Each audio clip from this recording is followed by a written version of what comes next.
Hello Pokemon lovers, मैं फिर से आ गए नए एपिसोड के साथ। तो मैं हूँ आप सभी का दोस्त। तो आज हम बात करने वाले पोकेमोन सन एंड मून की एपिसोड नंबर 8 के बारे में। हाँ, थोड़ा लेट हो गया, तो थोड़े पर्सनल रीजन थे, इस वजह से लेट हो गया। बट सीधा आप इंजॉय करो पोकेमोन के नए एपिसोड को। तो जो एपिसोड शुरू होता है वो होता है पोकेमोन स्कूल के अंदर से, जहाँ पे सभी लोग क्लासरूम के अंदर मस्ती कर रहे हैं, बात कर रहे हैं, और सभी पोकेमोन एक में मस्ती करके इंजॉय कर रहे हैं। और टुगेडमारू कुछ ज़्यादा ही मस्ती के मूड में, तो भाई वो इधर उधर घूम रहा है, टकरा रहा है, कहीं कुछ कर रहा है। और इसी बीच में वो लिली से टकराने वाला होता है, तभी मेलो उसे बचा लेती है। तो लिली मेलो को थैंक यू बोलती है, और हमारा जो मोटा भाई होता है वो लिली को सॉरी बोलता है टुगेडमारू की तरफ से। तभी लिली बोलती है कोई बात नहीं, हो जाता है एक बार। तो लिली बोलती है तुम्हें क्या लगता है यार, मैं पोकेमोन से डरती हूँ? ऐसी कोई बात नहीं है, मैं आराम से डरती वरती नहीं हूँ। तो इतने में मिलाना बोलते हैं ऐसी बात है तो उससे तुम पोकेमोन को टच क्यों नहीं करते? तो यहीं लिली की बेइज्जती हो जाती है। तभी वहाँ पे प्रोफेसर कुकुई आते हैं और वो बोलते हैं तुम सभी को प्रिंसिपल बुला रहे हैं, वो तुम्हें कुछ सिखाना चाह रहे हैं। तो सभी लोग प्रिंसिपल रूम के अंदर आ जाते हैं। तभी प्रिंसिपल जो होते हैं उनके सामने दो एग्स को रखते हैं, एक ब्राउन होता है एक वाइट होता है। तो उनका आज का लेसन होता है कि इस एग का ध्यान रखना है। तो वो लोग कहते हैं तुम मतलब प्रोफेसर, तो प्रिंसिपल कहते हैं कि इनमें से आपको एक अंडे का ध्यान रखना है और कोई भी अंडा चुन लीजिए। तो सभी बोलते हैं कि लिली चुनेगी। तो लिली उनमें से जो व्हाइट वाला एग होता है ना उसे चुन लेती है। तो प्रिंसिपल कहते हैं अब इस अंडे को हैच होने तक का तुम्हें ध्यान रखना है और उस पोकेमोन को अच्छे से केयर करना है, जो आएगा निकलेगा उससे। तो भाई वो एग को लेकर सब क्लासरूम में आ जाते हैं। सभी एक एक करके उस एग्स को टच कर रहे होते हैं, बट लिली नहीं कर रही होती। तभी मेलो बोलती है यार तुम भी टच कर सकते हो, ये कोई पोकेमोन नहीं है जो उससे तुम डर रहे हो। तो लिली बोलती है हाँ सही बात है। तो लिली टच करने की कोशिश करती है, तभी एग हिलने लगता है और लिली डर जाती है। फिर उसके बाद में सभी लोग बोलते हैं यार अब ये नाइट में यहाँ तो नहीं रहेगा क्लास में, इस एग को किसी ना किसी को अपने घर ले जाना पड़ेगा। तो ऐसे बोलता है कोई बात नहीं, मैं हूँ, मैं ले जाऊंगा। तो मेलो बोलती है नहीं यार तुम्हें नहीं, इस एग को लिली ले जाएगी। तो मेलो को सोचना है कि अगर लिली एग्स को ले जाएगी उसको, तो भाई उसका केयर करेगी, तो ध्यान करेगी, उसका टच भी करेगी, तो हो सकता है वो धीरे धीरे पोकेमॉन्स का जो डर है उसका कम हो जाए। तो ये सोचना होता है मेलो का। तो लिली कहती है ठीक है कोई बात नहीं, मैं ले जाऊंगी। तभी स्कूल की छुट्टी आती है और सभी घर जाने के लिए रेडी हो जाते हैं। तभी मेलो को कुछ काम आ जाता है, तो वो उसे जाना पड़ जाता है। तो वो ऐसे बोलती है कि तुम एग को लिली के घर ले जाओ, मैं बाद में आ जाऊंगी। तो मेलो तो चली जाती है, पर तभी सामने से एक कार आती है जो लिली को लेने के लिए आती है घर के लिए। तो भाई लिली ना बहुत मोटी फैमिली की है, तो यार इतनी महंगी कार लेके आई है उसको लेने के लिए, मतलब कार लाई है। फिर भाई ऐश उस कार को देख काफ़ी ज़्यादा खुश हो जाता है, हैरान सा हो जाता है। तो लिली और ऐश उस कार के अंदर बैठते हैं और लिली के घर की तरफ निकल जाते हैं। भाई लिली का घर आने वाला होता है, सामने ही घर होता है, भाई पूरा आलीशान महल की तरह घर होता है यार, काफ़ी बड़ा घर था। तो वो अंदर जाने लगता है ऐश, और यार वहाँ पे कमरे भी काफ़ी बड़े बड़े होते हैं। तभी लिली का रूम आता है। वो भाई लिली का रूम इतना ज़्यादा बड़ा होता है कि ऐश भी उसे देख के हैरान हो जाता है, क्या रूम है यार। उसे भी बड़ी खुशी से होने लगती है, और काफ़ी सुंदर रूम होता है यार लिली का। फिर लिली एक सोफे पर कुछ पिलोज को रख के बोलते हैं कि यहाँ तुम अंडे को रख दो, एग को, तो यहाँ ये सेफ रहेगा। तो लिली बुक्स को लेती है और उसमें से पढ़ के ध्यान देती है कि कैसे एग को ध्यान रखा जाए, उसे हैच किया जाए। तो उसको वो सीखने के लिए उस बुक का हेल्प लेती है। तभी ऐश की नज़र एक सामने रखी फोटो पर पड़ जाती है, जिसमें लिली के हाथ में भी एक पोकेमोन होता है।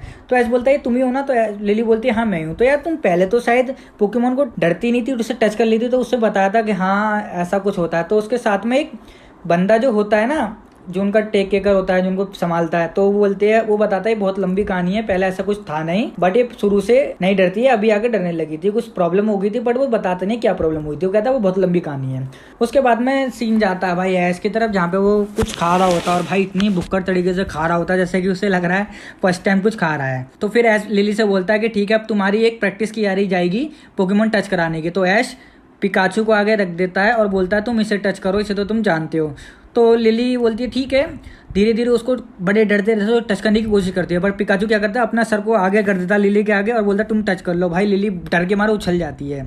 तो इस बार सोचता है यार अब पोकेमोन चेंज किया, तो ऐश इस बार राउलेट को बाहर बुलाता है जो कि सो रहा होता है। तो कहता है ये तो सो रहा है, अब तो बढ़िया होगा, तुम इसे आराम से टच कर लो। फिर लिली हिम्मत करके टच करने की कोशिश करती है, बट अचानक पता नहीं राउलेट को क्या होता है, कौन से दौड़े पड़ने लगता है, भाई वो उछलने लगता है, तेज तेज आवाज़ करने लगता है। तो भाई लिली भी बहुत तेज उछल जाती है और डर जाती है। फिर भाई क्या होता है, राउलेट फिर सो जाता है, पता नहीं कौन सा नशा करके बैठा होता है, जब मर्जी सो जाता है यार ये। तो भाई ऐश बोलता है ठीक है तुम रुक जाओ, थोड़ा रेस्ट करो, हम आगे दोबारा प्रैक्टिस करेंगे। उसके बाद में ऐश की नज़र एक सामने पड़ती है खिड़की की तरफ, जहाँ पे एक बटरफ्ली आ रही होती है, वहीं पे टहल रही होती है, मतलब तो बैल्कोनी में होती है उनकी। तो लिली उसके लिए पोकेमोन फूड लाती है, उसे खिला देती है। तभी ऐश की नज़र सामने लिली के गार्डन में पड़ती है जहाँ पे बहुत सारे पोकेमोन्स होते हैं, जहाँ पे वो एंजॉय कर रहे होते हैं पोकेमोन। फिर हम देखते हैं कि मेलो भी उस घर के पास में आ चुकी है, घर में। और फिर ऐश की नज़र सामने बैटल फील्ड के पता पड़ती है। तो भाई ऐश उसे देख कर काफ़ी ज़्यादा खुश हो जाता है, यार ये तो बैटल फील्ड है, मुझे इसे यूज़ करना है, मुझे बैटल करनी है। बट ऐसा सोचता हम बैटल करूँ तो किससे। रोटम भी पूछता है यार किससे करा जाएगा, अब तुम बैटल तो करना चाहते हो। तो तभी जो लिली का टेक केकर होता है वो कहता है ठीक है वो बैटल करेगा। तो लिली का जो टेक केकर की और ऐश की बैटल हो जाती है, वो फील्ड के अंदर पहुंच जाते हैं, दोनों तैयार हो चुके होते हैं। तो भाई पिकाचू सामने आता है कि हाँ मैं तैयार हूँ बैटल के लिए।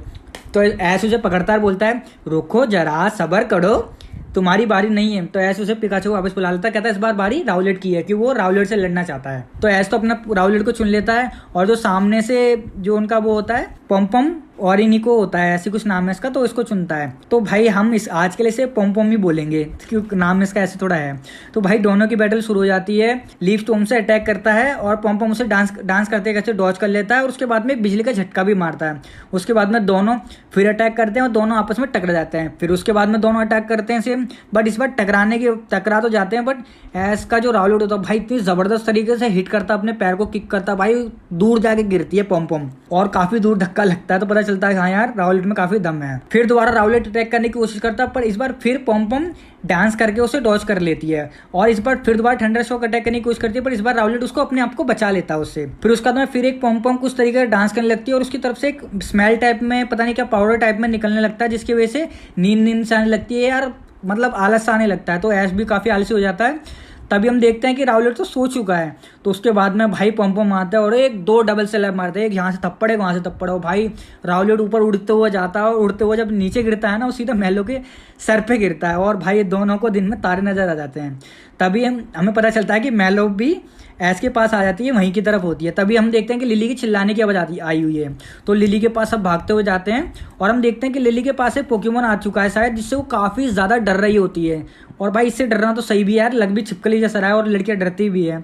और वो जो पोकेमोन होता है ना, वो उस एग के लिए आया होता है, तो क्योंकि तुम्हें पता है ऐसे लग ही रहा है एग का भूखा है। तो भाई लिली उसे बचाने के लिए एग को अपनी तरफ ढक लेती है ताकि उसको बचा सके। फिर हम देखते हैं कि ऐश वगैरह भी सभी आ चुके हैं और जो लिली के पास ही वो पोकेमोन बैठ चुका होता है। तभी पिकाचू अपना अटैक करता है, उसके बाद में पम वो सेम अटैक करता है, स्लिप वाला कंफ्यूज कर देता है उसे। और उसके बाद में भाई राउलेट एक जबरदस्त किक सा पंच मारता है अपनी और भाई उसे सीधा बैल्कनी से बाहर फेंक देता है और उसे वहां से दुम दगा के भागना पड़ता है। हम देखते हैं, पता चलता है बाद में कि भाई लिली ने उस एग को पकड़ लिया है और उसके हाथ में है। वो लोग कहते हैं यार ये तो बहुत अच्छा हुआ, मेलो भी खुश आती है, ऐश भी खुश जाता है, तो शौक हो जाते हैं। तो भाई लगता है कि हाँ लिली का थोड़ा डर कम हो चुका है, लिली भी खुश हो जाती है। उसका बाद पिकाचू सोचता है कि यार अब तो शायद डर कम हो गया। तो पिकाचू सामने जैसे ही आता है ना, लिली फिर चिल्लाने लगती है। तो पता चलता है कि यार अभी पिकाचू से भी अभी डर कम नहीं हुआ है, बस वो एग से थोड़ा अटैच हो गई है, तो उस वजह से उसको टच कर पाई है। तो भाई सब कुछ इतना ही होता है, इसके बाद में ही एपिसोड एंड हो जाता है। इसके अलावा आगे कुछ था नहीं और माफ़ी चाहता हूँ, मैं काफ़ी दिनों बाद वीडियो लाया हूँ तो प्रॉब्लम थी, तो इसलिए सॉरी। तो भाई आपको कैसे लगा ये एपिसोड, फिलर एपिसोड था वैसे तो आपको जैसा भी लगा मुझे कमेंट में बता देना। वीडियो अच्छी लगी तो वीडियो लाइक करना, वीडियो को शेयर करना, चैनल को सब्सक्राइब करके बेल आइकन दबाना ना भूलना। तो मिलता हूँ नई वीडियो के साथ में, सी यू अगेन। बनूंगा मैं इतना जबरदस्त, ना कोई हो जितना